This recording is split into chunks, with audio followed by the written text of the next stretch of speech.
Twist Nation.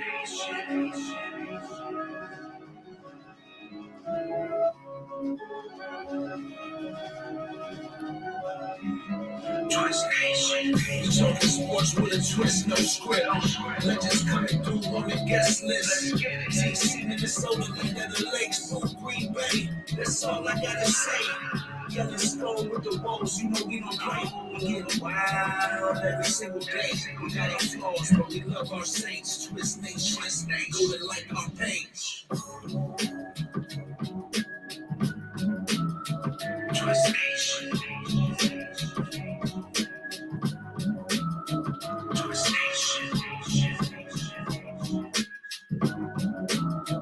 Twist Nation. Twist Nation. What up? What up, Twist Nation? Same guy, different face. We are here. We're doing our social distancing. We're 6 inches apart from the heads. Some of us shape like this. We got Tommy No Beards over here to my left and right. Clean. This is episode 16. Joe Montana. My boy Joe Montana up there of Twist, the weekend sports talk. Thank you for tuning in on RTF Sports Network. Yep. .com. Thank you for watching on Facebook and Twitter. Yep. Speaking of Twitter, you can find us at Twist Sports Talk. Yeah. Where you can also find all of our handles as well. So And Doge. Well, And, he's part yeah. of us, Greg. all of our Greg. All of us. I swear to God, he does this on purpose. So He does. Yes, he does. GBG just trying to get at me. I got my Doge on today, representing Yeah. at CBD Twist. So I hope you guys are all out there keeping clean, washing your hands, all that kind of good stuff. Washing your butts. Are you guys still working? Of course, I'm still working. Yep. Working from home. Oh, this way. Sarah Lee, what up? Get your bread, Go get people. your bread. Go buy it. Yeah. Other than that, it's been golden. Yeah, I'm just working from home. I think I left the house twice this week. So Yeah. I just didn't have to. And yeah, I shaved just so I could look in the mirror and see someone else. Because I was so miserable. Oh, there you go. He got to join me today, though. He got to come out on out in the real I world. was on the front lines of this war on Yeah. Corona. He got to come out and stack some bread up. He was reaching all the high areas for you. Yeah. Oh, thanks, Mama Benz. Slinging bread with the I had beds. some boys on the end. Oh. Mama Ben. Whatever. Loving it.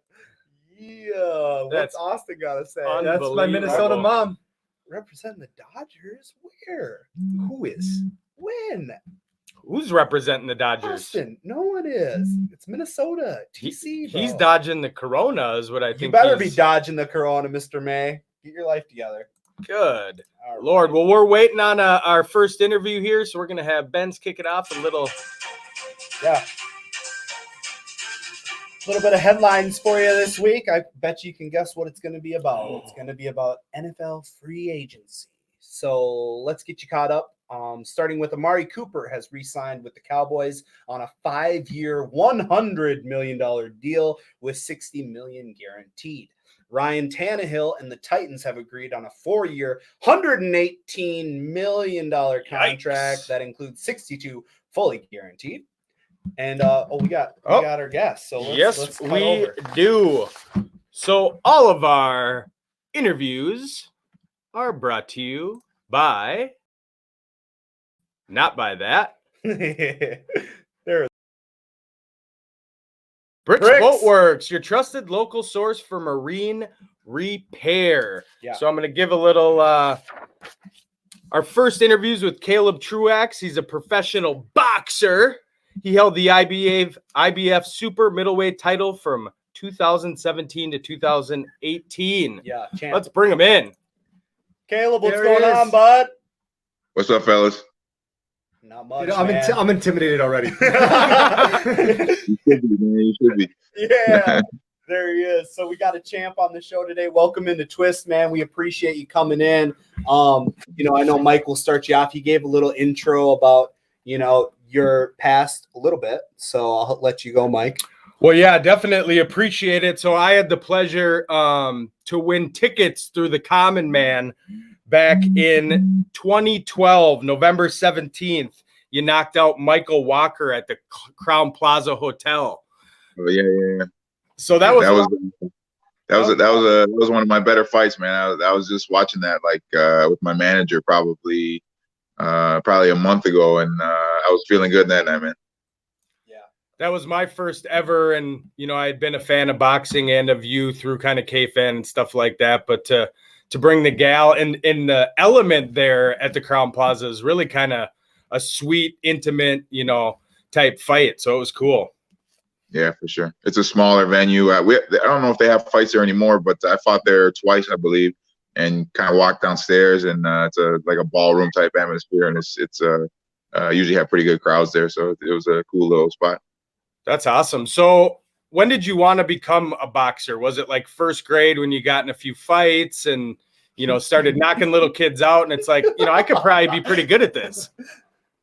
I started late, man. I didn't start till I was like 19 or 20 years old. I was a football player and a baseball player in high school. And I went to college to play football in Virginia and ended up coming back to U of M after a knee injury just wouldn't get better. And I was never going to be an NFL player or anything like that. So came back to the U to just focus on schoolwork and my education. And I was just bored as hell, man. I wasn't playing sports anymore. I was playing flag football and working out, every day in the rec center. But that wasn't enough to fill the competitive void that I had from playing baseball and football my whole life.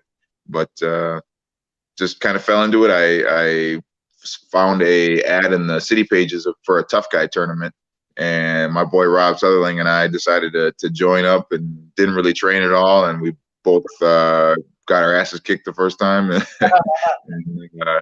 he didn't stick with it. I did, thankfully, and I fought in another tough guy tournament and won that one after actually trying to train and learn what I was doing. And then I transitioned to amateur boxing and was in amateur boxing for like 3 years and turned pro, and I've been a pro for about 12 years now. Okay. So before we skip forward, you said that you were in football and baseball back in high school. What positions did you play back then, Caleb? In football, I played outside linebacker and like strong safety. And baseball as a center fielder, right fielder.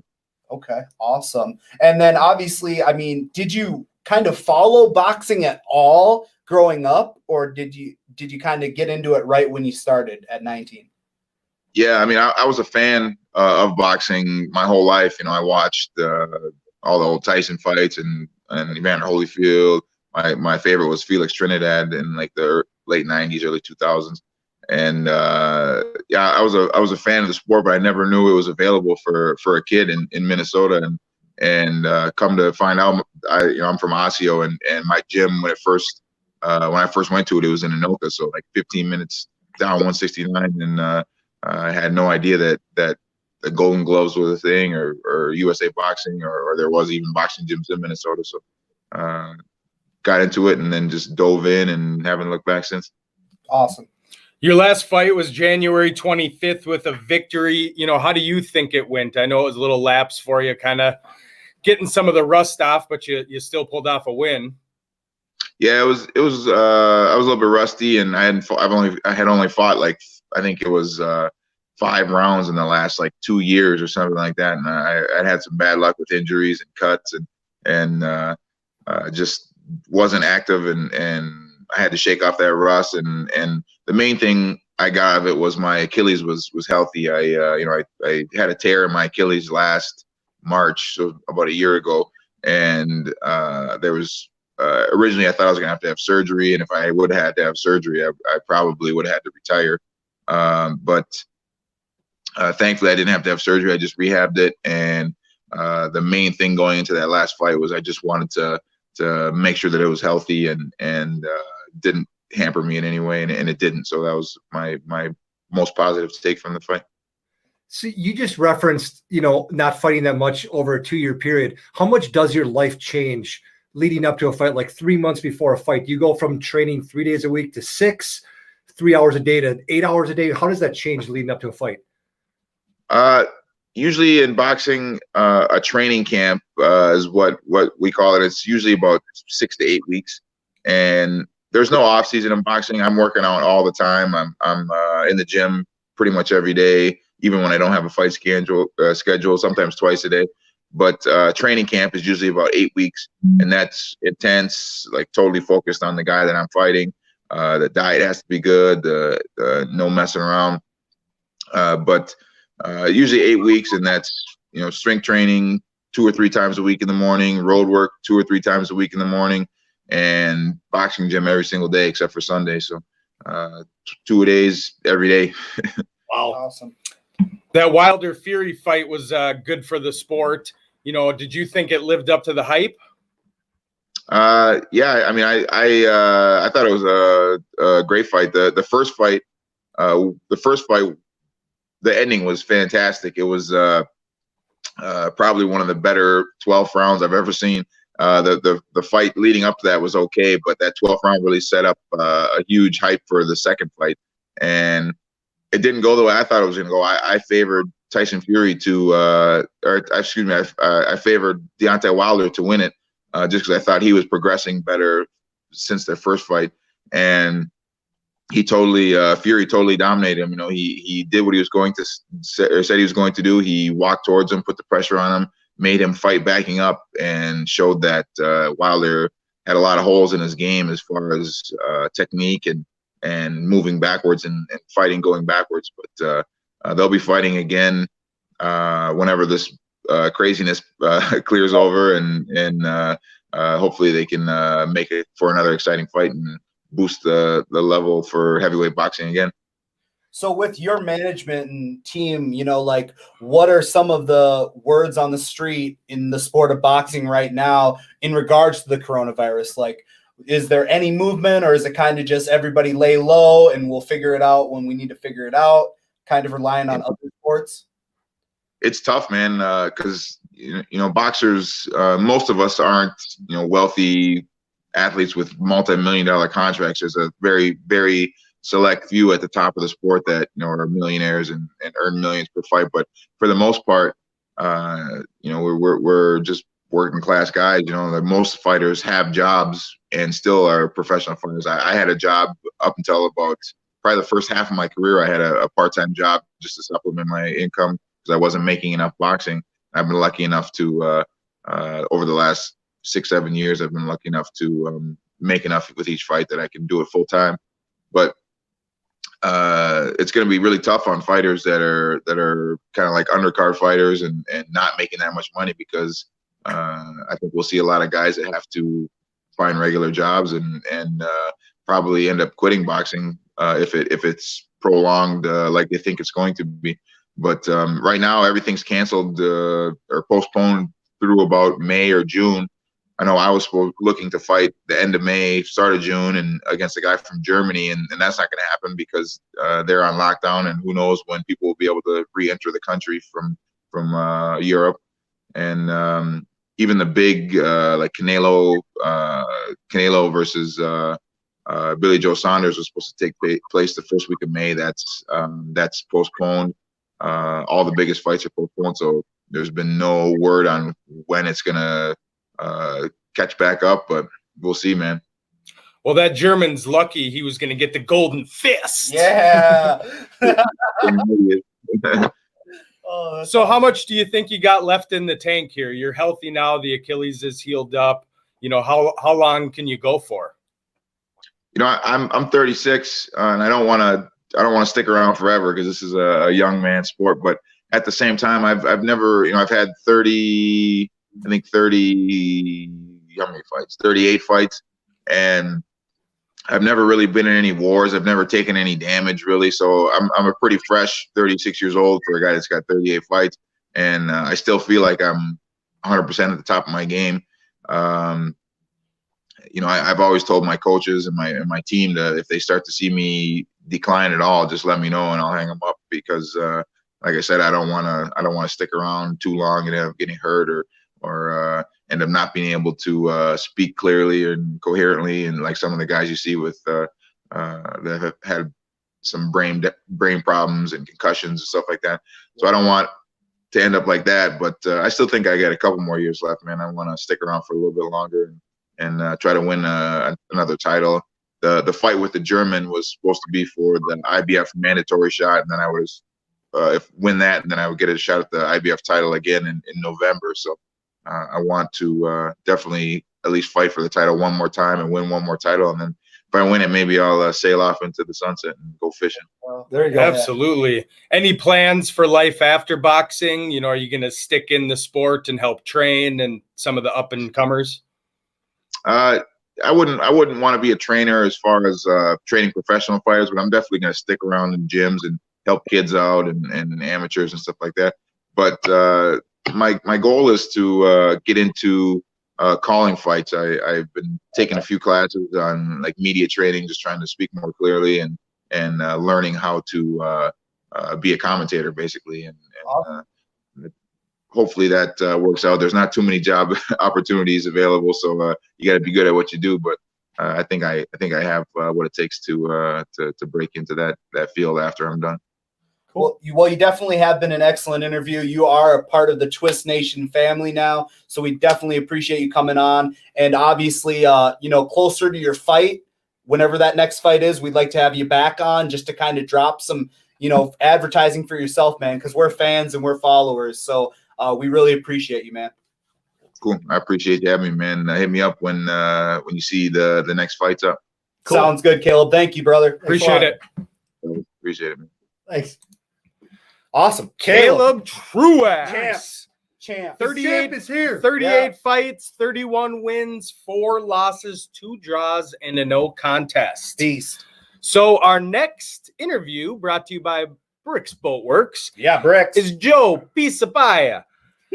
He's an author of the #1 best-selling fantasy black book series and creator of the revolutionary player evaluation tool, Relative Positive Position Value. The guru of fantasy. Yes, he's also a TV host on Sports Grid. So let's bring him in. Joe, what's going on, Joe? Well, I appreciate the incredible effort to both say my name and get RPV correct. You failed on both. How do we start like that? I'm just kidding, guys. It's good to talk to you anyway. It's Pisapia, again, like the leaning tower, but that's all right. And it's relative position value. And I'm happy to be talking to you guys. You seem like you're having a good time, and we've got nothing else to do but talk sports. So let's do it. Awesome. Mike, kick it. So again, you're the author of the #1 best-selling, 13-time, I believe, best-selling fantasy black book series. For some of our viewers and listeners, can you explain what that book's all about?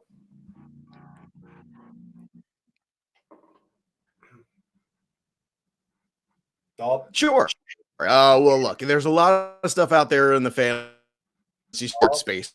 We all know that. And it's very difficult nowadays to get yourself separated from the horde. It's very difficult. Everyone's spoon-fed all this information. It's right there on the host sites.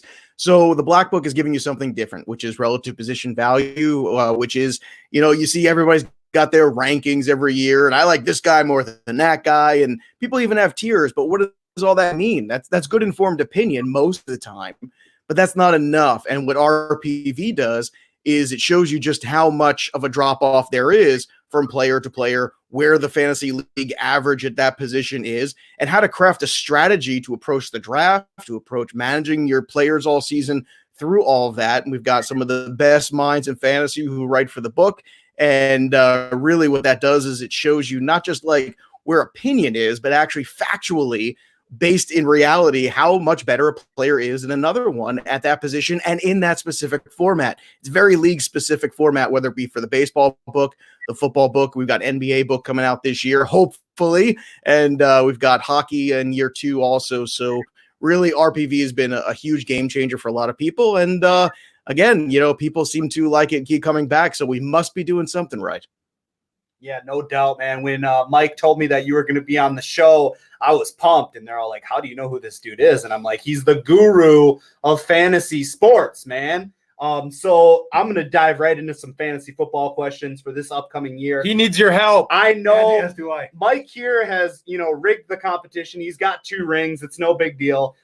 We let him hype up. He needs it for his ego. Oh, whatever. So anyways, first things first, pre-draft, we're going to go 2 sleepers for the upcoming season after the initial free agency moves? A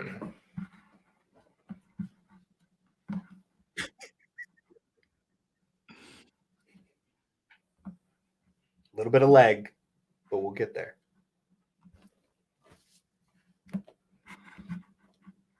He didn't like your question. Joe, what we're going to do is we're going to well, it's funny because this has been a really, really interesting offseason. So you're looking at a lot of players, a lot of movement in quarterbacks too, which you don't see as often in the league. We've had stability back the last 10 years for the most part, with a lot of these guys just, the dudes we're used to seeing. Joe, we're going to call you. Put you on so in we can get a connection, okay? of how that's going to impact Beautiful. All right, let's just give him a ring here. I need this information bad. I need it all, man. So we'll get Joe on the line. It'll work out like that.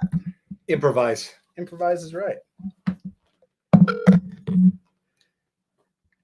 You got me. Hey, there he is. We had a bad feed, so we figured we'd just call and get you this way because these two need these answers for next season. Yeah, you got it, man. No big deal. Do you want me to try to reset and hardwire in and see if that helps? Sure. If you want, if you've got the time, we can take this other interview really quick, and then we'll come right back to you if that works for you, Joe. Yeah, as long as I'm out before 2 o'clock because I got that other call. Oh, yeah. Oh, yeah. Let me try to see if I can hardwire that, and I'll dial back in and see if we can restart. All right, Perfect. Sounds good, Joe. Cool. Thank you. You got it, man. Perfect. Look at this. All right. Well, We're luckily, improvising, man. Yeah. I love it. all right. So our other guest who's ready to go and queued up, and hopefully the internet is working well, and hopefully I don't botch his name like our last one, is Chris Lambiris. Yeah. He's an NFLPA and CFLPA certified player agent with over 18 years of experience as a player, coach, scout, and sports management advisor. Let's bring Chris on. Chris, how are you, brother? Good. How you doing? Not too bad on the name, but feel bad you guys got an Italian and a Greek, so Yeah, no doubt. It is tough. He takes it really personally too when he can't pronounce I names, do. right? So, we'll just call you the Canadian. How does that sound? that's good. I'll try not to have too bad of an accent for you guys today. That's all right. We're Minnesotans. Well, both of us are. He's a Wisconsinite, but we're from the north, so it's all right, man. So how are you today? I'm good. I'm on day 7 of isolation, so it's going as good as it can with 2 little ones running around the house. So yeah, and then you got reached out by this small podcast from Minnesota, and you're like, "Yep, we'll do it." And what is it? Don't care. Yeah. Yeah. You know what? I don't know what's going on, but to have a world champion boxer and then a bestseller, and then you bring a little small guy from Saskatchewan, Canada on the show. I'm like, maybe times are tough, but here I am. Oh man, No, we awesome. appreciate it. Yeah. So, obviously the NFL is one of the sports that is actually doing some stuff right now. Do you have any clients that you're helping with free agency? Do you have a ton of clients? Can you play some kind of in any league? Is it just NFL? Is it just XFL? Can you touch on that a little bit for us? Yeah, for sure. So I definitely got my start in Canada, obviously being it's our backyard. So I got a lot of guys in the CFL currently. And then I just got certified actually last year. So just starting out brand new in the agent game in the NFL. I had 3 guys actually last season that went through camp. So they went through rookie vet camp. All 3 got cut. So just back at it again this year. But had 3 defensive backs, one at Steelers camp, one at the Ravens, and I had one with the 49ers who actually made it through the last exhibition game versus the Chargers. But unfortunately, he got waived. So now it's on to the next round of guys. So actually kind of funny being a small town guy. It was really tough to go after the big name guys that are going to the combine, and these big firms are obviously spending a ton of money on these guys. So most of it, I go after the undrafted guys, right, and just really push to get them into rookie camps, and then from there they just got to ball out and make it to vet cap, hopefully get signed to the 90 man, and then have a good exhibition game, and from there, you hope they get signed or injuries or something, plays into it. And that's the big thing, like you said, it's just that grind, not everybody can be those big firm agencies, the guys that are the undrafted guys. And that puts into perspective too, how hard it is to become an NFL athlete. It's crazy. The talent that you need to have and the drive you need to have to get into the league. I know that you can say it's a daily grind to get these guys their dreams. So. Yeah, it is. It is tough. Right now is really tough, for kind of my, I guess you want to say, business model is going after these small school guys, the guys that aren't from Bama, Clemson. I mean, those are obvious, right? They'll get drafted or they'll get looks if they don't get drafted. But now that everything's on lockdown, NFL teams aren't doing workouts. They're not bringing in guys to get a look. And that's where a lot of those, not big name guys get opportunity to go in front of a scout, work out and impress. And okay, we'll bring you to camp. But now that you don't have that, you're just relying on, Div 2 or smaller Div 1, film. The competition's not good. They're not matched up against good ballers. So it's going to be challenging for those guys. And I mean, if you're a Burrow, I mean, honestly, like not to take a shot at their agency, but I mean, anybody can represent him going into this draft, right? There's not much you need to do. So I actually give a lot of respect to the agents that are going after late round picks or have the undrafted guys, because you really got to sell your guy to teams. Yeah. So I did see pictures of you on social media at the NFL scouting combine. What are you doing there? Are you trying to sign players? Yeah, no, that'd be a little greasy to go after guys at the combine. Yeah, no, we have our mandatory agent meetings there. So every year we have to go to our player association meetings. They just update us, especially this year, right? With the new CBA, and there's a lot of information going on about that. So they just decide to have it at the combine, just convenience. Everybody's there anyway. So really it's just one day, but being it is the combine, you do what you can to hang around and take in some of the events. They honestly want us not to be around the players, especially if you don't have a guy, because then again, right, they don't want people going after other players and trying to steal guys. So really just in there for one day of meetings, and then you just get out. So you were talking earlier about the CBA, the new CBA that's out. Do you get that directly from the NFL, where they expect you to read it, digest it, and then translate it for whoever your guy is? So absolutely. Okay. Yeah. So, I mean, that's the thing about the language too, right? It is just making sure that, I mean, it is a business, right? It's no different than if you're buying a house, right? You got a seller and a buyer on each end, and they're trying to make the best deal on either end. And understanding what a player is able to, get for perks, or maybe some things you can add into the contract that maybe don't count towards the salary cap, or just having that ability to bargain. So I guess long story short is they do actually test us on it too. So they said with this new CBA, they're probably going to come out with just a quick 20-30 question thing that we got to write and pass. And if you don't pass and you lose your certification, not too worried about it, but that just makes sure that, hey, you're actually reading the CBA, understand what's changed and some of the rules. But it's really good. We do have the player association. Like, we represent the players. The player association represent the players. So they have our back, right? Like, if there was something I didn't understand, I can just call the player association and say, hey, look, I'm going to sign this contract. Can you take a look at it? And they'll look at it. They're all lawyers. They've been in the game. They see every contract that goes through. So they see the big ones from Tom Brady all the way down to the last guy on the team. So they're a really good source too if we need help. One thing that I thought was cool about you is you're not just, an agent, you're an active wealth advisor and investment manager. So I would guess in your pitch, and that'll lead into my question as well, you're helping set these guys up for the future, especially undrafted players. I know with the new CBA, I think the minimum contract's going to be $1 million. So it's bumping that money up a little bit. But a lot of these players, unless they're a Raheem Mostert and really shine, need to be very smart with their money, and that's where you can help them out with. Yeah, for sure. And that's what you have to do now. I think if you just try and go after a player just to say, hey, I'm going to get you more money in a contract, you got to do so much more. Obviously, for big name players, the marketing endorsement's a big piece, right?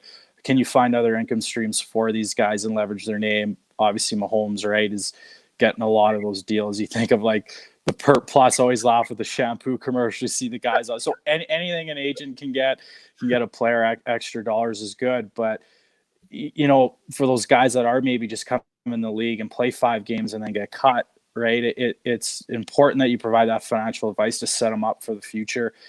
I mean, we all know, right? All these athletes, the rate that they're going bankrupt is insanely high, and providing that money management and just that transition, you know, it was just funny. I was watching the show earlier, so you know, when the champ was on there talking about transitioning after the game, what are you going to do? So it's just being, you know, a resource for them to use. You know, as an employment, can you help them get a job? Especially for guys that are only in the league a couple of years, they're not going to be able to retire off that money.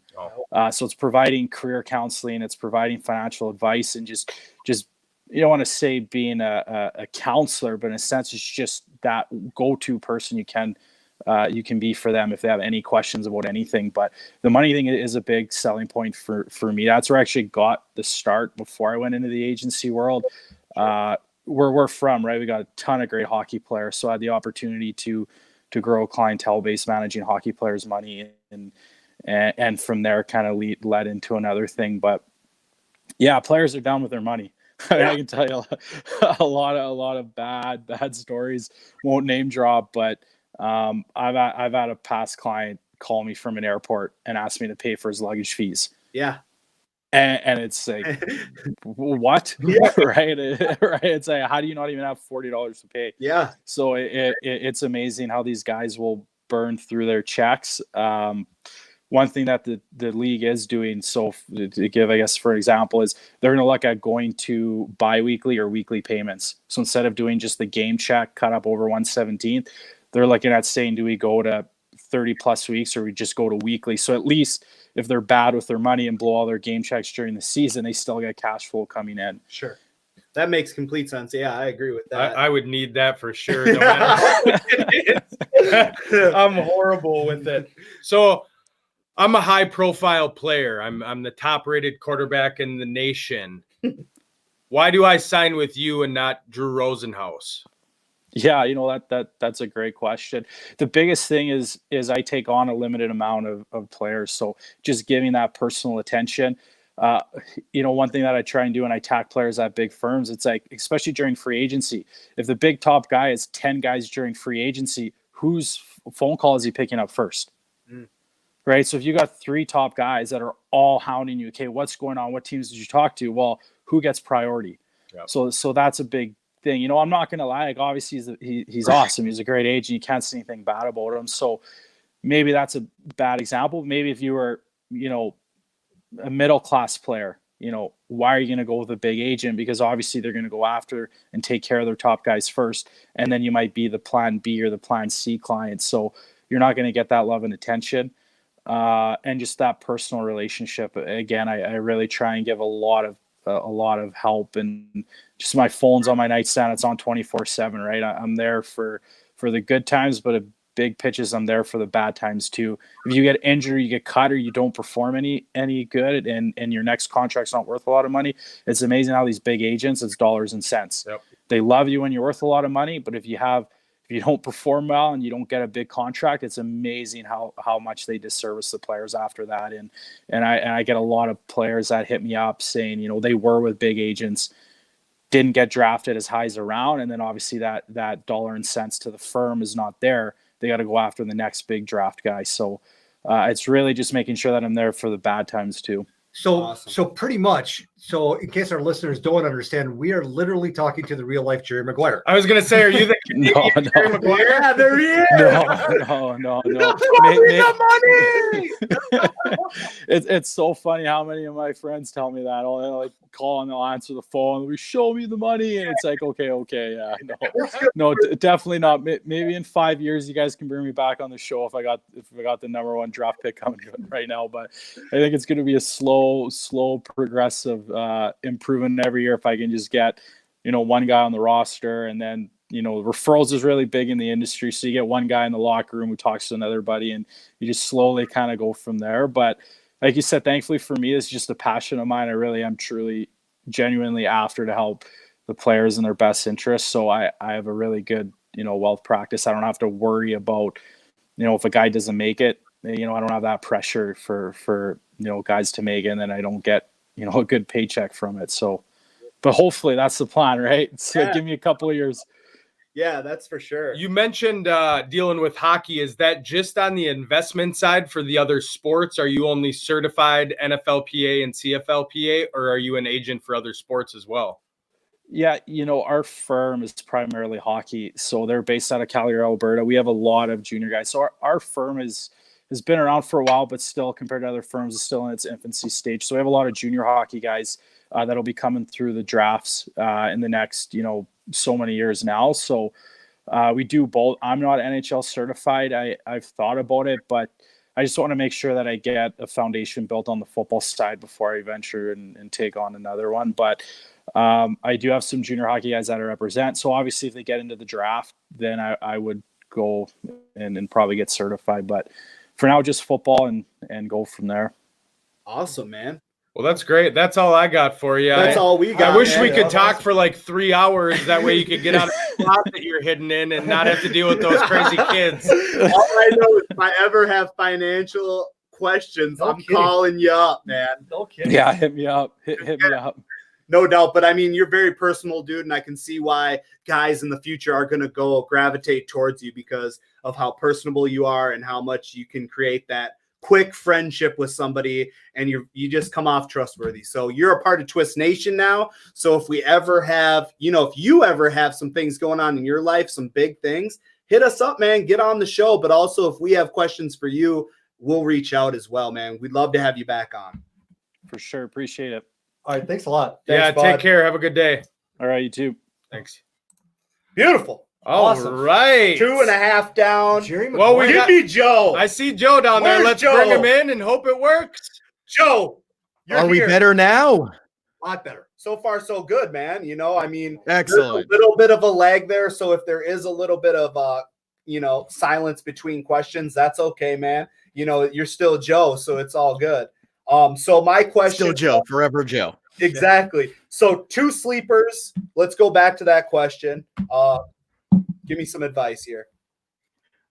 All right. Well, the first thing to understand is this free agency has been crazy because we haven't seen this kind of quarterback movement in a very long time. And that's going to impact a ton of offenses. And we haven't even seen the rest of it yet because we still have the draft ahead of us.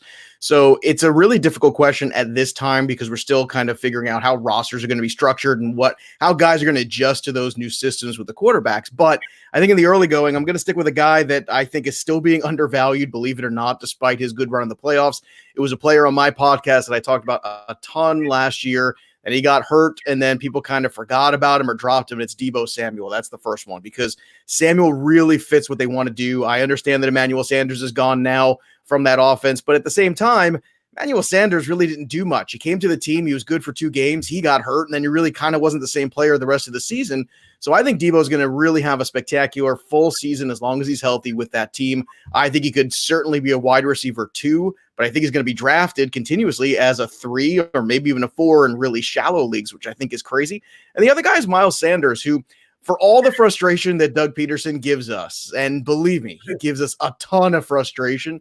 I think when you look at Sanders and the way he finished last year, a lot of people don't realize he was a top 5 PPR running back in the second half last year. It happened kind of quietly, but really he was one of these guys that led a lot of teams to championships. And if you took a shot on him or a guy like Devin Singletary in the second half when he got healthy as well, those are 2 running backs that I think could really have a big impact. I really like what the Bills have done this offseason. I don't know if Josh Allen's ready to make that next step in terms of pocket passer. He's still more raw talent than he is great passer at this stage in his career. That can certainly change. But I think the one thing that's not going to change is the Bills' commitment to running the football. So I'm going to give you a third one with Singletary, put him in there with Sanders and Deebo Samuel. And those are 3 guys that I think are going to be really good ROIs in 2020 drafts.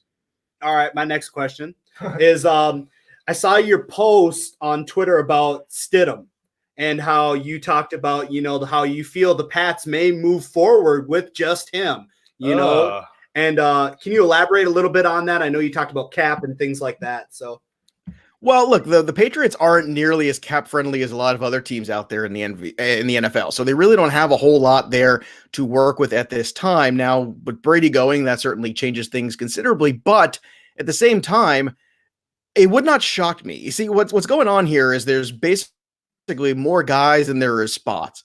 So the Patriots are already trying to bring in one of these guys at a really undercut rate for a 1-year deal. If they work out, they could franchise him the next year. I don't see Cam Newton and Bill Belichick being in the same room together, so I don't think that's one. So anyone would take that and throw it out because that ain't never going to happen. Andy Dalton would be the boring one, but at the same time, if you're going to go the boring route, why not just play Stidham, see what you have out of him? It's not like he didn't play at a big-time school. I mean, Auburn's a big-time school, for God's sakes, and he had some success there. And if he's comfortable with the system and the verbiage of what's going on, that might be an easier short-term transition.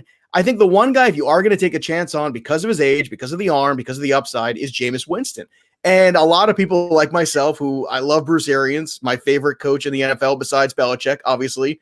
He and I are very simpatico in terms of hairstyle, Bruce Arians and I. But both of us, what we're trying to do is get the most out of Jameis Winston. And unfortunately, Arians didn't get that last year. So maybe, just maybe, we don't need the positive guy. Maybe you do need the disciplinarian. Maybe the guy who might get the most out of Winston is the guy who is probably the most difficult guy to deal with in the NFL, and that's Belichick. And you know what? He's turned around guys who have had crazier personalities than Winston before into really productive players. Now, if he comes at a discount, I could see Winston being there. But right now, it doesn't look like, I mean, maybe they can trade up because they have a bunch of picks. They do have 12 picks, I think, this year in the draft so far. So they could move up to take a guy. Maybe it's a Jordan Love. Maybe it's a Herbert. I don't know.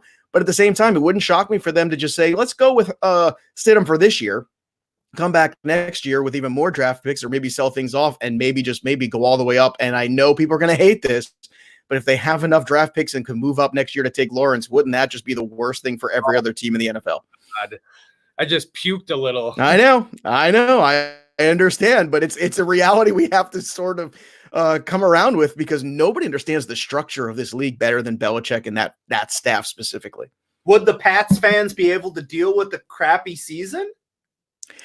That's the tough thing. It's, right now you're looking at that division, and I think it would be hard pressed for anybody, even a Pats fan, and I am one of them, to be honest with you. I'm the Pats fan everybody hates because I'm the logical one who recognizes that I'm a spoiled brat in all of this, and I've been through all of this. And 2 years ago, they had a choice. They could have moved on from Brady with Garoppolo, or they could have said, you know what, we'll move on with Garoppolo, take one more shot at getting a title, and it worked. They got that other title. This was not shocking to me at all. I had a good feeling that this was going to be last year Brady anyway going into the season, the way things were structured, because it seemed like everybody just kind of wanted to turn the page. Brady wanted to go do something new, have a little bit of fun towards the end. And Belichick, look, whether it's Richard Seymour, whether it's Vinatieri, whether it's Vrabel, whether it's Deion Branch, I mean, you can go on and on and on with all the guys that the Pats have moved on from before it got messy. And I think when you're looking at that, yeah, I think Pats fans would be willing to be bad for a year. Buffalo is the class of that division this year. There's no way around that when you look at the kind of defense they have in the secondary, their ability to run the football. So there's a lot there that they have. But at the same time, I think realistically speaking, in this league, it's all about having the quarterback. So if they can do something to get that quarterback, they will do it. And it wouldn't shock me to see them get creative and find a way to get Tua, because I think that's the guy that if they had their druthers, they would like to get their hands on. And it's a unique situation because he is coming off an injury. How much does that scare other teams away into a place where maybe, just maybe, he could move up? And now with Cam and Winston on the free agent market, maybe some teams don't want to take a young quarterback. They might go with a Cam Newton or somebody else like that and see if they could get those guys right, because they've proven to a certain extent that at least they can play in the league. I'm going to transition after one question. I hate to keep talking about the Patriots, but from a fantasy aspect, their defense was insane, probably historically good last year. So it's not like just losing Tom Brady, who was kind of an average quarterback last year anyway, could be a complete drop-off for them. If they were to secure a free agent or go with Stidham or get a Tua, I don't think they just fall off the map. Do you agree with that? I don't either. I mean, I think if they did go with Stidham, the first thing they would do is try to bring in some more help at the running back position, which I know sounds a little crazy because they got some guys out there already. They already have James White and they still have Sony Michel on that roster. But if they decided to really make some more moves here and get a little splashy and bring in a Devonta Freeman, who I know struggled at times last year, but at the same time, this guy can catch the football. And that's what the Pats like to do. They like that short interim passing route. To me, the best thing to do would just be scrap it all. Move on from Edelman, move on from everybody. not be bad for a year, but come back to earth, shed the guys that aren't going to help you win in the next 3 years, acquire more draft picks, go get your quarterback and move forward. I think Jordan Love is a project worth looking at because when you watch the film on him, I understand the stats were bad last year. 2 years ago, the stats were very good. I think he's got a lot of raw ability. If he could sit for a couple of years, that might work. And he might be a value in the draft that they could actually go after in the late first round.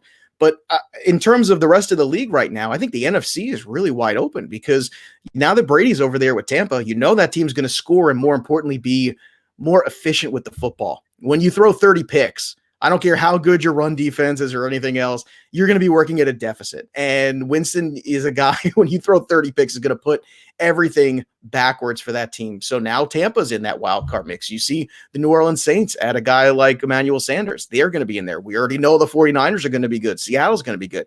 NFC is going to be very competitive. AFC is wide open. You don't have to have the best roster necessarily to go out there and be a competitive team and challenge for a wild card. Yeah, you mentioned Buffalo a few times, and obviously our team, Yeah. traded away Stephon Diggs, but they got a pretty little penny for that. I mean, they did. Yeah. I mean, I don't know how you move DeAndre Hopkins for a bag of balls and you get a first round pick for Stephon Diggs. I don't know. I thought that was a fake meme. I thought people were bored at home with coronavirus stuff going on, and somebody put that Hopkins thing up there, and I was like, oh, that's not true. There's no way that happened for that much. And then it was shocking. The Vikings are an interesting team right now because Dalvin Cook is probably, him and Joe Mixon are the number one potential holdouts going into this year, looking for new contracts. And I think at this point in time, in my opinion, it would be smarter, as great as Dalvin Cook is, to try to go in here not with an extension for him. You have a lot of money tied up in Cousins. You have a lot of money tied up in some good defensive players. Cutting Xavier Rhodes was the right thing to do. He was not the same player. I'm sure you guys would agree if you're Vikings fans. That was the right call there. Go into the draft, go get another cornerback, a younger guy. But I think you can get by with Madison. I really think you do. And I think tying money up long-term into Dalvin Cook, based on the system they're running, you've seen Latavius Murray, you've seen Jerick McKinnon, you've seen a lot of guys be very successful in the system when Cook wasn't there. And you saw Madison do it at times last year too. Me personally, I think it's the wrong thing to do to tie up too much money in Cook. So I would be careful with that. But I do think fantasy owners need to understand that there's a good chance that he is a holdout because I don't see them necessarily going that route and overpaying for Cook, who, let's face it, he's had more time not on the field than on the field. I know on the field's been great, but at the same time, what's the risk reward of that kind of a contract? Yeah, I 100% agree. I don't think they're going the route unless he's okay with signing an Austin Eckler type deal. We're not going to back up the Brinks truck and give you Zeke money when you can't stay on the field. And Madison did show us last year that he could start, if we draft maybe a 6th-round running back. We do have Mike Boone, who does play very well when he gets some time. So I don't think they're going to pay him money as much as I love Cook. I'm an FSU guy, so I was ecstatic when they were able to get him in the 2nd round. Me too, man. I was a big Cook fan. I thought Cook was a tremendous get for them. And if they could get him for somewhere in between Eckler and Zeke money, that I would consider, because then again, you could flip Madison as an asset or something like that, bring in some draft picks, figure that out. The cap is an interesting beast. And, that's why what the Pats have done for the last 20 years is staggering, because they never paid anybody for what they did. They're only paying people for what they could do in the next year or the next 2 years from now. And that's difficult for the fan base to understand or to take in. Well, why are we moving our best linebacker? Why are we losing our best rusher? Why are we losing our best weapon here? It's what they do, and it's why they've stayed ahead of the game. And other teams just don't seem to be able to do that sometimes, and it's really to their detriment. Unless someone comes along in the draft, is Christian McCaffrey, as of the current roster right now, the last guy that's going to get a really big Zeke-like contract? Probably. And I think what they just did by moving on with Cam allows that to happen. And I think you're probably going to see that. Those guys were all in the same class. That was quite a class when you look back at the CMC, Dalvin Cook class of running backs, Joe Mixon in that class too. Phenomenal class to be very excited about. I think McCaffrey is going to get paid.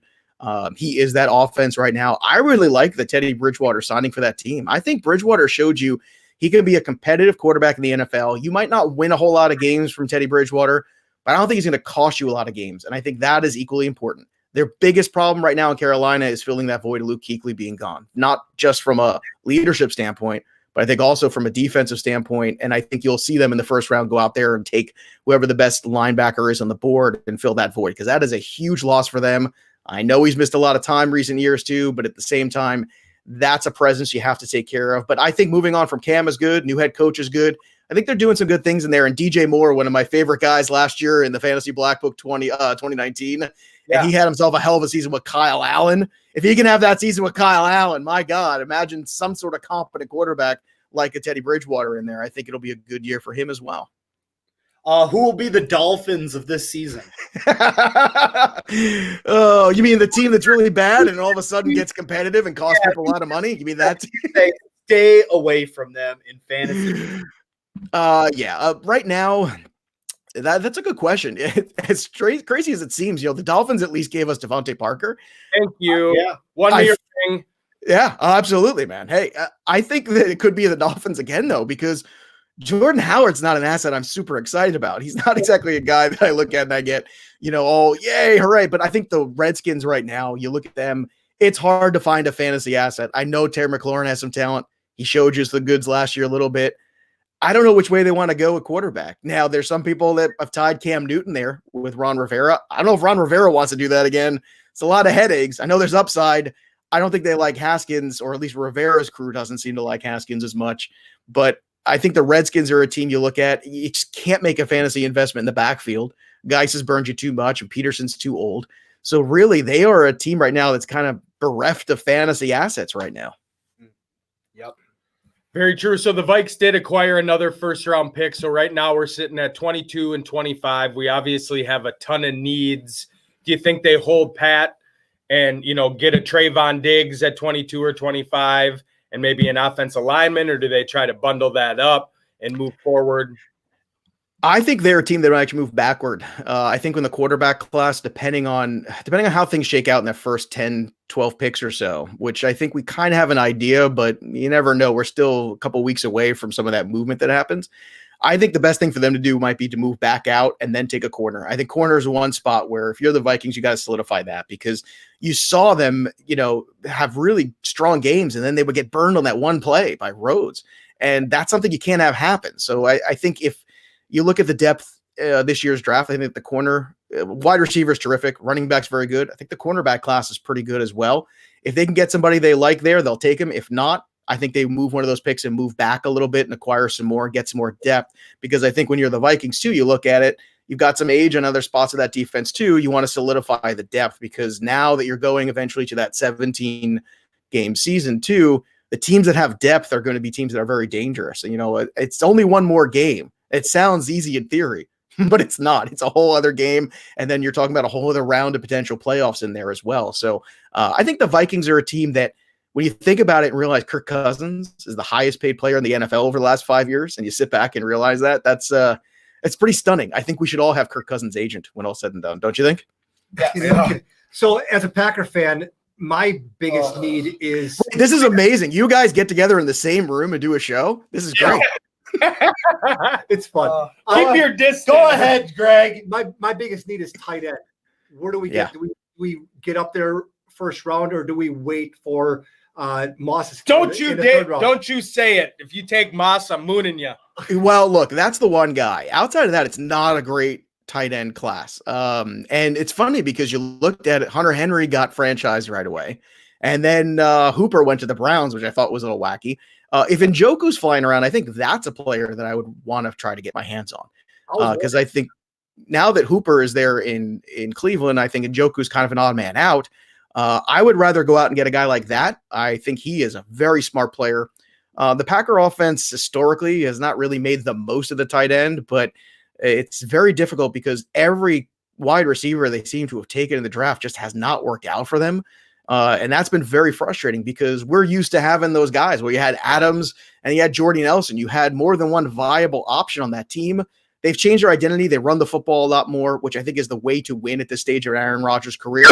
But if I was going to put a tight end on that team, I think Njoku would be the guy I'd go after, not necessarily a guy in the draft, just because I don't think number one, I don't trust their scouting because they haven't done a good job so far.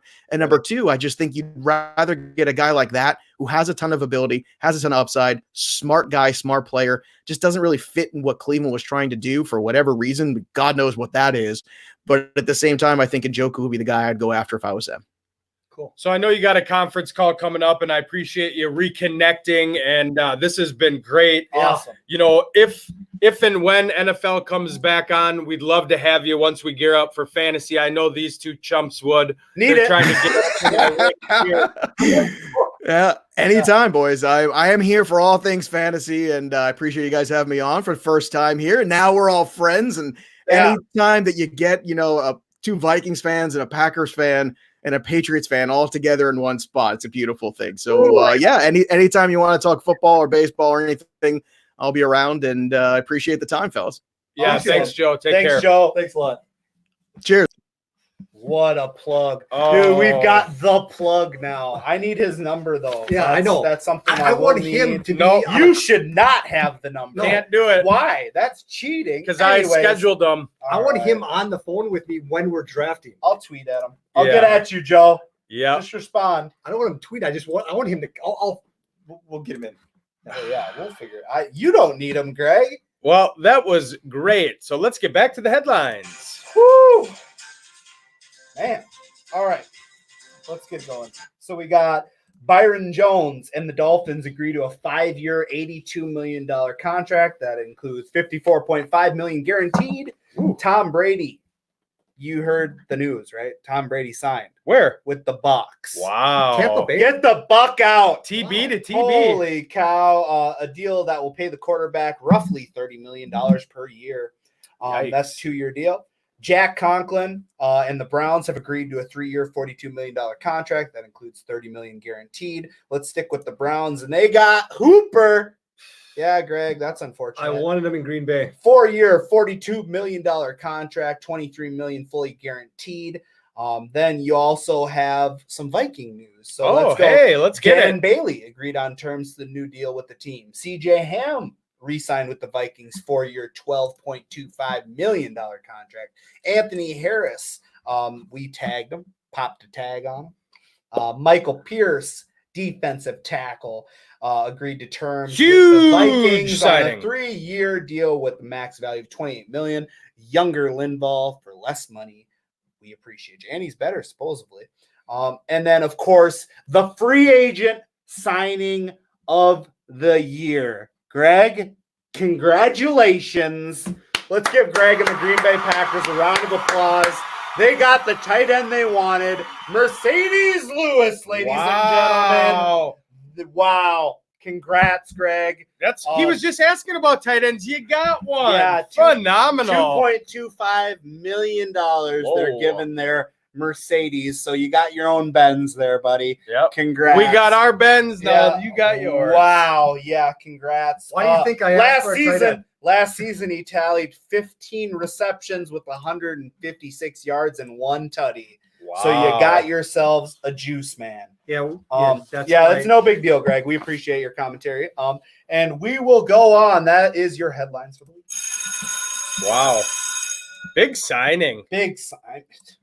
Make moves like that. I wish the Vikes would make a couple moves like Woo. that. How'd you guys end up? We were 13-3. How many playoffs games you win this year? We'd have to play one of them. Well, We had a that's bye. all that matters. All right, fellas, let's get learned here. Oh, this is bad. Today in history, Go ahead. 1917, Loretta Walsh becomes U.S. Navy's first female petty officer. Yep. She Good was for her. she was petty. 1935, Persia is officially renamed Iran. 1943, assassination attempt on Adolf Hitler fails. Ugh. Too bad. 1946, Kenny Washington signs with the Rams. First black NFLer since 1933. In 1953, NBA record 106 fouls and 12 players foul out in the Boston-Syracuse game. Wow. 1961, Art Modell purchases the Cleveland Browns for a then record $3,925,000. 1963, Alcatraz prison in San Francisco Bay is closed. 1964, Greg's prom song, Beatles single She Loves You, goes number 1 in the U.S. and stays number 1 for 2 weeks. That's where he met his ex-wife. 1965, Martin Luther King Jr. begins march from Selma to Montgomery, Alabama. 1968, the Royals chosen as the name of the new Kansas City American League franchise. 1970, first San Diego Comic-Con International opens at the Grant Hotel. 1985, All Day AP was born. 1986, Pittsburgh Associates buy Pittsburgh Pirates for $218 million. Say that 6 times fast. In 2000, Benz's favorite CD, NSYNC, releases their 4th studio album, No Strings Attached. Had it. 2019, Amelia Clark, the Dragon Queen, reveals she suffered 2 brain aneurysms while filming Game of Thrones. And 2020, Kenny the Gambler Rogers passes on. Yeah. Before you jump ahead, someone attempts to assassinate Hitler. Yeah. Do you arrest him or give him tips on how to do better the next time? I think you tip him. Unfortunately, back in that day, he probably died. Yeah. So, Hung. yeah, something horrible. Wow, I learned. Whew. I learned some. I feel smarter. There you go. It's the bet of the week. No, it's not. No, it's not. There is nothing to bet on. We could do paper, rock, scissors, something like that. Rock, paper, scissors. Paper, rock. It was so funny. Mike's like, Greg, find some games. I actually found 3 Australian rules football, so rugby games. 3 hours later, they were postponed. Yep. It's a way to find the Gone. goods, So Greg. the reason I did talk about the sports bets was to give you a leadership update. Obviously, your boy Mike Reeves is in first after going 1-1 2 weeks ago. I went 2-0 last week for a 3-1 record. And these two fellas are tied at 2-2. I gotta learn So, more about MMA. We will be betting when we can bet. Everything's better with money on the line. It is.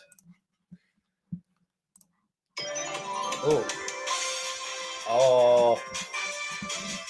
Great, I can grab another L. God. I hate losing. It's time for Twist Games. Oh my god. Bring it. So, Yeah. I have 3 to choose from. Stop cheating, not GBG. cheating. He's not cheating. You watched his eyes go down in We my got paper. proof. Damn Packer fans cheating. I'm practically blind. I can't see. So, we got 3 games. Yeah. One y'all know and love, back to back. Sure. Another newest one Oh god, he went Terminator. is Who Am I? Yeah. And a brand new game is Rapid Fire. So I'm going to let these two guys. Rapid fire. It's a no-brainer. We're gonna go rapid fire. Might as well, Rapid right? fire. Okay. Rapid So fire. Rapid Fire is very easy. The questions aren't too bad at all. Sure. Yeah. I have to read the whole question, and the first one to chime in. With the answer or with our name? Oh my God. Jesus. You chime in with your name, and then you give me the answer. Go. Greg's starting -1 for that. Yeah, I like that. All right. Don't forget about Doge. Rapid fire. Don't forget about Doge. You're right. CBD Twist over there, he's the one who gets the answer correct when these two idiots failed to get it. Aren't you gonna write down the score Right. so you don't piss off your dad? I forgot to grab a pen, so I will just remember. I'll remember my Question number 1. What is the term for 0 in tennis? Greg, Greg. love. Boom! There it is, and he is excited. Way to go. Way to go, Greg. Greg up, 1-0. Okay. Question number 2. Yep. What do they wear on their head in football? Greg, Matt. Greg. helmet. Keep in mind, ladies and gentlemen, I've been up since midnight here. Oh, All right. so is Greg. Yeah. No, I not was slinging true. bread with you. I let him sleep till like 4:30. Question number 3. Yeah. How many points is a free throw? Matt. Greg, Matt. 1. Let's go, baby. get that one. All Let's right. go. We got 2 GBG, 1 Benz. Question number 4. Oh. How much is a field goal? Matt. worth? Greg, Matt. 3. Rapid fire. It's We have a rapid fire. 2-2 tie. Come on, Doge. I wore my shirt for you. Let's go, baby. So there weren't any games going on with this, but a term for rugby players trying to gain possession of the ball. Greg. Scrum. Yeah, I didn't know that one. Good job, Greg. Good job. I didn't know it. Blue 42 is from what sport? Matt. Greg. Football. That'd be a 4-2. Yep. Go Lead. ahead. We got Rapid 4 fire. questions It's rapid to go. fire for a reason here. Charge the Mound is from what sport? What? Charge the Mound is Matt. Matt. Baseball. We both didn't hear. 4-3. Fill in the blank. Yeah. Foul. Greg. Ball. 5-3 with 2 questions. With 2 questions to I need to run the go. table. 2 questions to go for a tie. Yeah. And ties go to Doge. Oh, here we go. How does a basketball game start? Greg. Tip. Jump ball. Tip, jump ball. That's the answer. Take the ball and jump No, ball. you tip the said ball. tip, jump ball. Yeah. That's the answer? It's a jump ball. But you tip the ball to your teammate. Hogwash. You That's can a take the wrong W. answer. 3 strikes and you're Out. Greg. Out. Doesn't matter. I got it. Nope, you didn't. Greg got it. Boom. Horse shit. Horse shit. So The Matt's fans at home, I'm irate. Matt's favorite game to date is rapid fire. I don't think I've ever lost a game against It's all right. Yeah, we tied, so I don't want to hear it. Not to mention, my mom still loves me. So Your mom loves get me in too. line. Get in line. Your mom loves me too. I'm the apple of her eye. And apparently I'm ugly to her. Yes. No. Oh, Mike. Oh. Just not as handsome. Go ahead. I'm going first here. Yeah, he's all fired up. Fired up. Sports rant. Rant of the week. Get your life together. All right. So my rant is going to be on the clown. Jadavian Clowney. All right. Oh, wait. Yeah, I know Austin wanted to hear about Yeah, it. here Good. you It's go, my Austin. rant this week. Here's the rant. Should the Vikes pursue him if you can get him for the low? But my rant isn't about that, Austin. It's about him. All right, so let me give you a little rundown here for the viewers, for the listeners, all of you. Clowney has been and still may be seeking a $20 million annual salary. Okay? The dude had 3 sacks last year. Thank you. Oh, Mom, I'm trying to get fired up right now, and you're chiming in. All right, so Seattle is likely proposing something in the range of 17 to 19 per year, okay? But the problem is this the coronavirus, Coronagate. and he can't get his physical. So that has a lot to do. Not only did he not put up a lot of numbers last year, and you're a game changer, Clowney, you're a game changer, but you can't expect to be paid for stats that weren't there last year. Okay, that goes with anybody. You know what I'm saying? So it gets me worked up, but now I'm not as worked up because my mom's face was on the screen, and I love you, Mom. So that's my rant for the week. All right, Greg. All right. My rant is okay. So Carlos Cordero resigned as president of the United States Soccer Federation. Oh my Oh, God. Okay, hold on. Why? Because it came out that this jackass There he is. actually said that men deserve to be paid more than women because there's more responsibilities to being a man. And he's talking about United States soccer. Listen, You suck, you jackass. listen, you jackass. I can't name one soccer player that's male over the past 30 years. I can name probably 2-3 dozen women. Who? The women deserve Name them. the women deserve twice as much money as the men. They're the ones who bring the popularity to the sport. They show up at the World Cup and the United States women win. You know why the men don't win? Because they don't even qualify. I'm done. But do you know what? Good riddance. I hope you don't ever work again, not even in soccer, anywhere. I hope you get the Rona. That's a little harsh. Wow. Tell him. Whew. I'm worked up right now. Yeah, he is. All right. Yeah. Well, I'm not as fired up about my rant, but I am pissed. It brings me back. So last week, He's about to. Just let me light you here. real last quick. week, There you 2K announced they were coming back to sports games. Yeah. What they didn't announce is they were coming back like they used to back in 2005. So I'm an avid Madden guy. Love Madden. You Yeah. talk about video games. Jesus, here we go. Yeah, I am Greg! talking about video games, sports video games, football video games.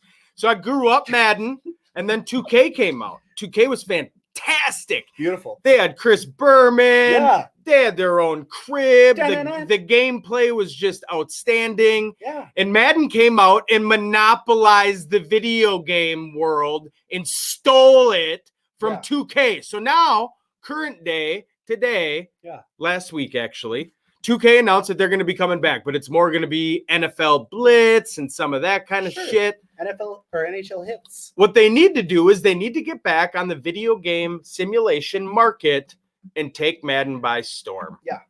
That's all I got. Sorry I put you to sleep there, You're Greg. very feng shui right now. You're more irate at Greg than you are at 2K. Well, I am. Yeah, happy. I've never played a video game in my life. Get your life together. You never played Pong? Super Mario? Put your hands together for the Pac-Man. twist topics of the week. We're twisting. This should be interesting. Twist it up. All right, ladies and gentlemen, it is time for the twist topics. Yeah. Let's get it. Twist topic number 1. Let's talk about the quarterback carousel. Sure. TB to TB. Yeah. Rivers to Colts. Yeah. Foles to Chicago. What? Who will have the better season? I think just because of weapons, Tommy Brady. I think that he's got two amazing running back, two amazing wide receivers. Might have a third. I think that their defense is going to give them a lot of opportunities to have the ball a lot more. And I don't know. I just think that he has the best chance. I think that the Bears offense is a lot more than just Trubisky sucking. I don't think they have a whole lot of weapons. And I think that, unfortunately, Rivers is just a little, his age is going to catch up to him, and they don't have a lot of weapons there either. So I think it's Tommy. So I'm going to go next. I'm going to surprise you all because I don't even like this guy, but I think he's going to have the best year, and that's Crimea River, Phillip Rivers. The reason being, and this is a hot take, like I said, I hate the dude, but Hate him. I think that he will have the best season. He doesn't even because swear. Focus because of that offensive line. With these guys out of the three, that Colts offensive line is the best out of all three. And I think you give him some actual time, just like any NFL quarterback. I hate when people say this, but if he has time, he'll be great. Well, come on. They made Brissett look decent. Imagine what they can do with Phillip. So that's my take. Did I not clearly explain the circle of trust to you, Greg? I'm going with Ben's. Yeah. Yeah. The Colts are just a better team. Yeah, he's got some weapons. Greg's thing was, he's got two really good receivers and maybe three. Who's your maybe? What's that? Perriman? Oh, my God. Come on. Give me a break. Maybe three. Twist topic number 2. Yeah.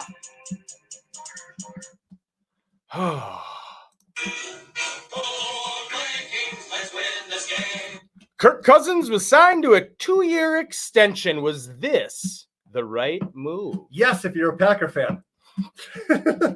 It was an awesome move for the Packers. No, in all honesty, it's all they could do because you're not going to bring a quarterback that you have that much money invested in on a lame duck season. You had to sign him up for another year. It's a good thing they didn't give him 100% guaranteed again because they found out that was the wrong thing to do. But now it's going to give you a chance to, if you want to, groom another quarterback or make him prove himself.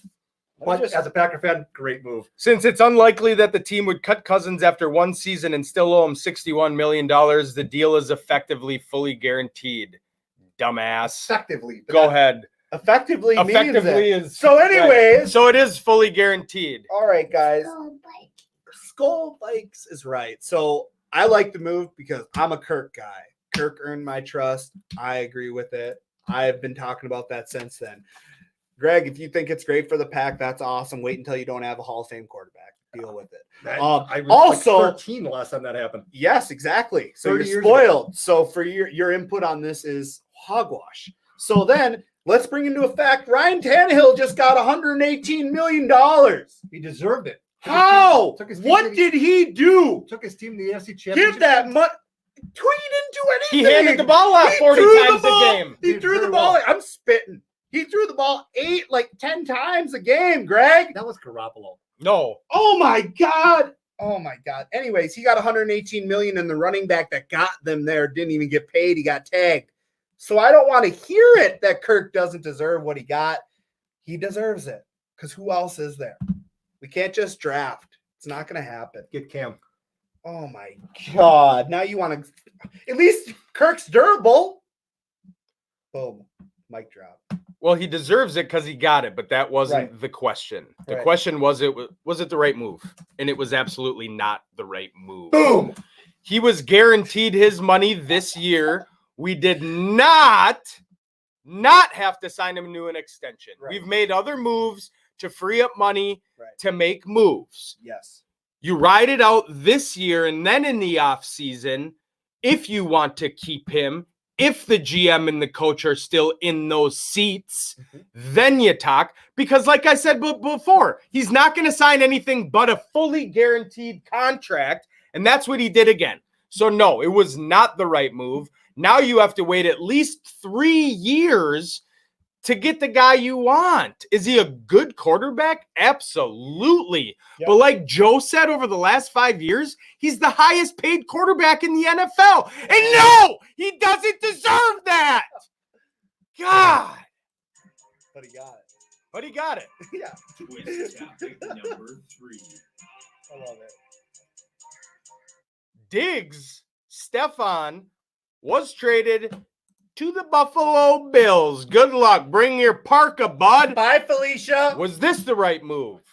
Honestly, if you're a Viking fan, I think you guys love this. You guys got Yeah. a haul for him. Yes. And I don't, and the thing is I agree with you guys. He's a great downfield threat. He's one of the top, but in this draft, you can find a guy who's going to be another threat, not to Diggs' level more than likely, but for what you got for him, you can replace him with. We got BC. Oh, God. Like that. No. Give me some BC. Yeah, so just while we were talking to our interviewers, or our interviews, how would you say that? Interviewees. There we go. I unfollowed him. Bah! So Who? Diggs.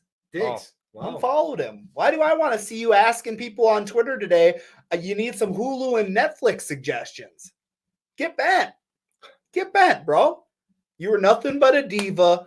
You had the miracle. I appreciate that. That's awesome. That was a great memory. But you're just a drama king. Holy cow. Like, yeah, great move. Love the haul. It's going to be great to win without. What I like better than the move is where we sent him. Yeah. You know, Joe was talking about it too, and Paul Charchians came out and said it. They're a run-first team. Yeah. Josh Allen is not a good, accurate quarterback. Correct. So have fun. It's 3 hours from New York. It's freezing. Yeah. You suck. You deserve it. We're gonna draft your brother just so you got to come back here on Christmas. You I doubt punk. it. Yeah, I don't we think are. they will now. We will. I don't think so. See ya. Bye. Get out of my face. Next. Twist topic number 4. On a lighter note, Todd Gurley signed a 1-year deal with the ATL. Good for you. He's going home. Go Do you home. like the length? And is this a good fit? You know, back several years ago, Drew Rosenhaus said about Terrell Owens, the best thing that a guy like him can do is continuously sign 1-year contracts. I think that Gurley doing this right now is perfect. He gets a whole lot of money signing up front year to year.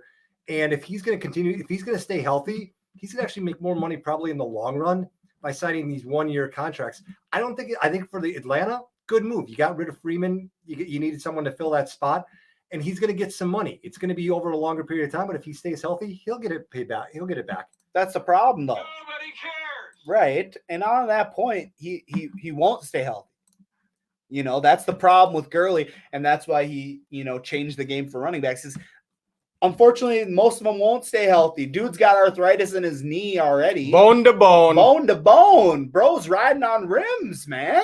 So, I mean, that's the problem. Good for him to go home. That's probably the safe bet. Plus, he's still going to get paid from the Rams this year. So, he's made out. He's getting a fat paycheck. Fat paycheck. He's still one of the top paid running backs, and he didn't even get a whopper in the 1-year deal.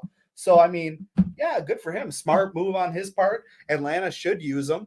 But, I mean, yeah, he's riding on rims. Well, it's a great move on his part because he's not going to get anything more than a 1-year deal, especially with Coronagate going on. You're not able to travel for their doctors to be able to see you. Right. And number two, it is a good fit for Atlanta because over the past 2 years, he has 29 rushing touchdowns. Right. Now, they'd be smart if they spend a day 2 pick on a running back and not drive too much on those rims, as Ben likes to say. Yeah. But I mean, yeah, he's physical. He just can't be your every down, 3-down back anymore. Nope. You know, so I do like it. And, you know, like Layla says, My daddy knows it. yes, I do. Thank you, sweetheart. Oh, my. Twist topic number 5. Big 3. So the big 3 are planning a reality TV style tournament under quarantine. Yeah. Now, fellas, this would be kind of Big basketball Brother. meets Big Brother. Yeah. What do you think about this? Are you going to watch? Do you think course. it'll happen? Yeah. That's a whole lot of ego in one house. That's all right. Yeah, It'll I be think great. I think it'd be fun because you can kind of see what these guys are like. I mean, because the agent who was on with us earlier was talking about there's so many professional athletes who don't spend their money accurately.